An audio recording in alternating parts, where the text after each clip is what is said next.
In football, we love a saviour, but the problem with saviours is that we don't allow them to be human. 18 months ago, Kobbie Mainoo wasn't just a player, he was the blueprint, England and Manchester United's future. Then the manager changed, and with it, the system too. The results dipped, the performances dropped, and suddenly the 20-year-old was being talked about as a problem that needed to be solved. But here's the truth. Kobbie Mainoo was never the problem. He was a world-class engine being asked to run without any petrol.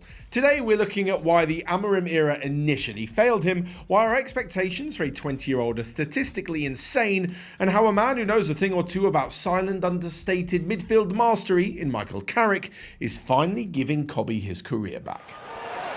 And Mainoo! Oh, beauty! Mainoo! It's Kobbie Mainoo! It's Bruno Fernandes. Oh, what a ball! And Mainoo scores! In 2024, Mainoo was the next in a long line of Man United youngsters who had taken to first-team football with ease, working his way into an England setup for Euro 2024 that eventually saw him start the final.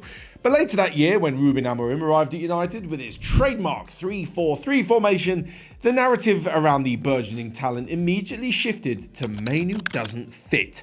People pointed to his lack of explosive recovery pace and suggested he couldn't survive in high-intensity matches.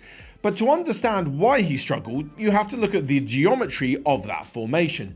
In a 3-4-3, the two central midfielders are often left on an island, isolated both offensively and defensively. The idea is, of course, that they create the base of a box formation, with the attackers either side of the striker coming more narrow, with overlapping wingbacks providing width, to create the top of the box, but rarely do such rigid tactics stick in the ebb and flow of a match.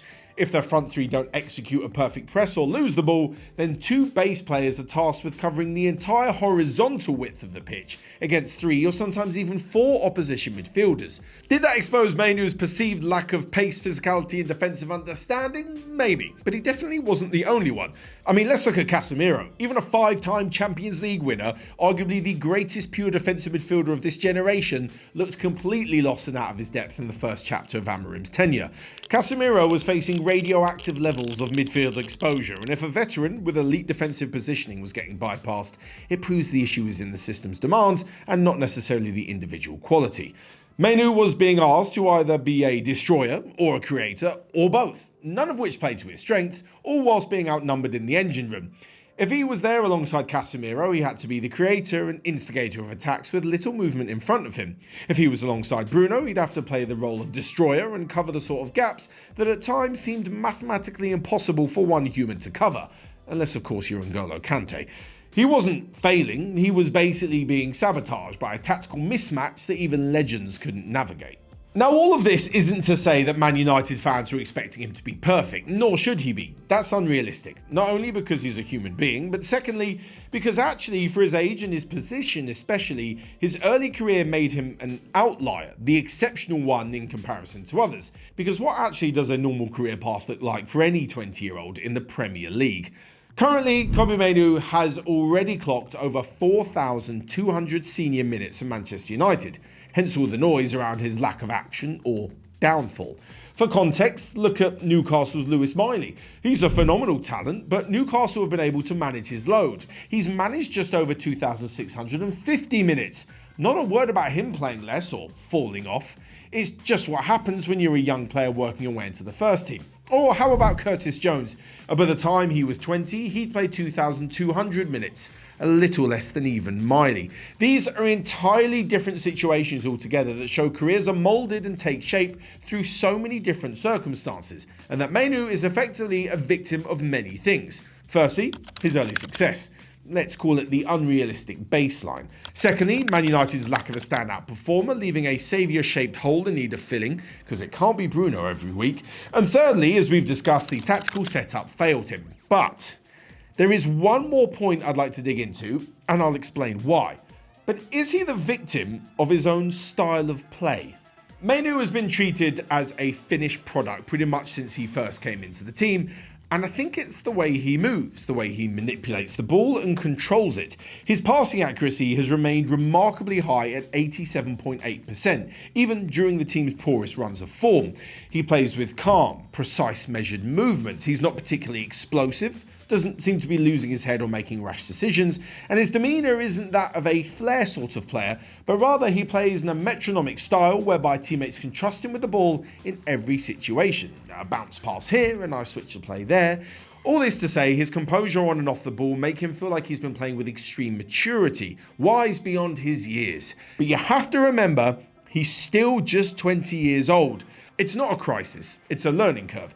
There will be moments after this video comes out where he drops a stinker or has a nightmare run of form, but he's simply experiencing the natural fluctuations of a player who, compared to his peers, would still be in an in and out rotation phase by this point in their career. Of course, there are anomalies in the data. I seem to remember Steven Gerrard, Wayne Rooney, 𝗘𝗫𝗧𝗏𝗏𝗏𝗏 Fabregas just looking like they belonged at the top seconds after their first game ever began.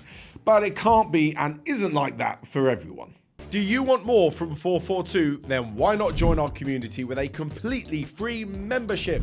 There's loads of benefits, including extra content, quizzes, Q&As, fan discussions, plus plenty more. All you have to do is click the link in the description and sign up with your email.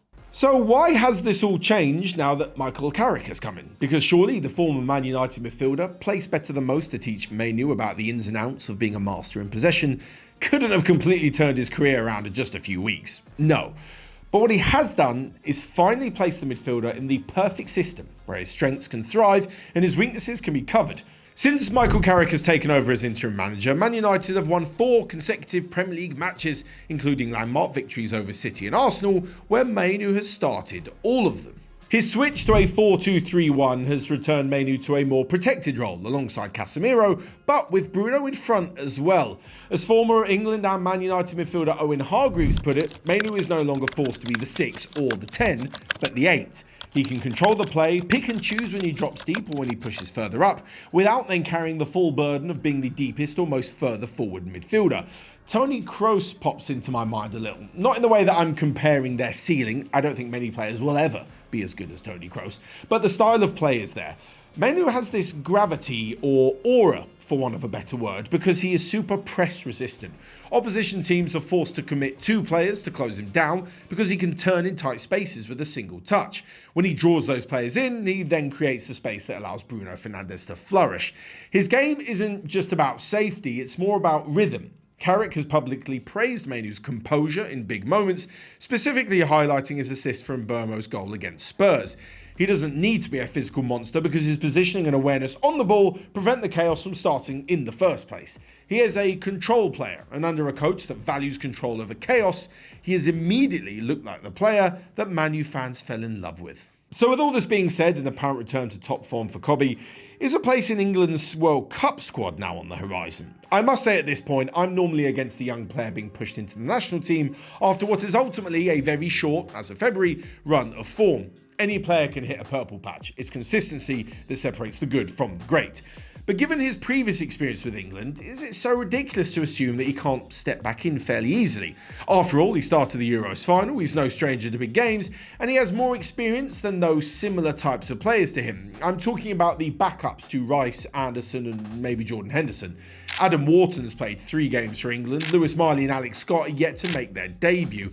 I don't think it's unthinkable or unreasonable to say if he has a strong end to the season and helps United to a Champions League spot, that he couldn't be called up to the squad. Luka Modric was voted the worst signing in La Liga in his first season at Real Madrid. Paul Scholes was frequently moved out to the wing early in his career to protect him from the physical demands of the middle of the park. With 15 years of football ahead of him, most likely the Amorim dip will be viewed as a footnote in Kobbie Mainoo's career. He was never the problem. A tactical minefield, unrealistic expectations, and the impatient thirst for a hero to save the day have all contributed to this blurred perception of how he should be contributing on the pitch and what he should have achieved by this point in his career. Kobbie has been freed, and Manchester United will be reaping the rewards. If you've made it this far into the video, don't forget to smash the subscribe button for more content and even pick up a copy of our latest 442 magazine, a new issue every month, and it's in stores now. See you in the next one.